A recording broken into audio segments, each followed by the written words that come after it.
think our service line, as much as any, is very passion-based, and I have a tendency to be demanding, I have a tendency to be hard, but I also tend to attract people that crave that. And I think over the years we've been able to isolate, recruit, and retain and train and inspire and motivate those people that deep down aspire to being part of something bigger than themselves. And my purpose is to, keep people on notice. My purpose is to push, to rebel, to raise the bar, to try to continue to make sure that we're not complacent. And I am not happy if I'm not in that role. I'm most stressed when people don't receive me for that role.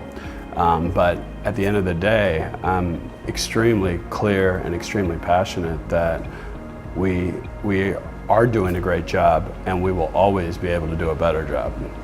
And we will always push. When you come to get your care at this facility on behalf of our spine center, we're going to encourage you to have better hygiene, better nutrition, better exercise and fitness. All of these things are going to optimize your experience. And there are so many elements of your care that will start long before you arrive at the hospital. And the hospital is going to give you instructions and descriptions and handouts that help guide you through that process. But at the end of the day, we are going to directly encourage you and teach you how to improve your own performance in your own journey.